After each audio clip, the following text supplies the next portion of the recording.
ಎಲ್ಲರಿಗೂ ನಮಸ್ಕಾರ. ನಾನು ವಿಜಯ್ ಕುಮಾರ್ ವಿ ಜಾಧವ್, ವಲಯ ಅರಣ್ಯಾಧಿಕಾರಿ, ಪ್ರಾದೇಶಿಕ ಅರಣ್ಯ ವಲಯ ಬೀದರ್ನಾಗಿದ್ದು, ಈ ದಿವಸ ದೇವದೇವವನದಲ್ಲಿ ನಾವು ಇದ್ದೀವಿ. ನಾಳೆ ಎಳ್ಳಾಮಾವಾಸ್ಯೆ ಇರುವ ಪ್ರಯುಕ್ತ ಸಾರ್ವಜನಿಕರು ನಮ್ಮ ದೇವದೇವವನಕ್ಕೆ ಹಾಗೆ ನಮ್ಮದು ಹಳ್ಳದಕೆರೆ ಟ್ರೀ ಪಾರ್ಕ್ 88 ಗಾರ್ಡನ್ಗೆ ಬರ್ತಾರೆ. ಅದೇ ರೀತಿಯಾಗಿ ನೋಬಾದಲ್ಲಿ ಇರೋಂತಹ ನಮ್ಮದು ಟ್ರೀ ಪಾರ್ಕಲ್ಲಿ ಕೂಡ ಸಾರ್ವಜನಿಕರು ಬರ್ತೀರಾ.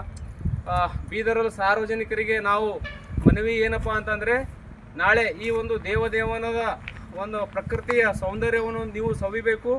ಜೊತೆಯಾಗಿ ಈ ದೇವದೇವನವನ್ನು ನೀವು ಸ್ವಚ್ಛತೆಯಿಂದ ಕಾಪಾಡಿಕೊಳ್ಬೇಕು. ಶೌಚಾಲಯವನ್ನು ಚೆನ್ನಾಗಿ ಉಪಯೋಗಿಸಿ ಶೌಚಾಲಯವನ್ನು ನೀಟಾಗಿ ಇಟ್ಕೋಬೇಕು.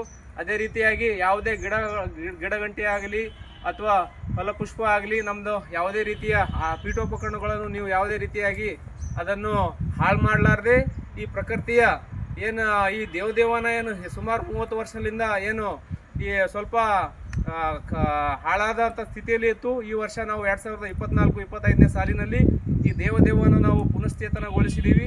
ಆ ಪುನಶ್ಚೇತನಗೊಳಿಸಿದಂಥ ದೇವದೇವವನ್ನು ನೀವು ಎಲ್ಲ ಸಾರ್ವಜನಿಕರು ಸದುಪಯೋಗ ಪಡ್ಕೊಂಡು ಈ ಪ್ರಕೃತಿಯನ್ನು ಚೆನ್ನಾಗಿ ಕಾಪಾಡಿ ಸ್ವಚ್ಛತೆಯನ್ನು ಕಾಪಾಡಿಕೊಳ್ಬೇಕೆಂದು ಈ ಮೂಲಕ ನಾನು ಅರಣ್ಯ ಇಲಾಖೆಯಿಂದ ನಾನು ನಿಮ್ಮ ಕಡೆ ಎಲ್ಲ ಮನವಿಯನ್ನು ಮಾಡ್ತಾ ಇದ್ದೀನಿ. नमस्कार। देवदेवना गार्डन में ये गार्डन बहुत अच्छा है। ये पहले बिलावदी चुप अफवाह थी कि गार्डन में डर है, ऐसा है वैसा है, कुछ भी नहीं है।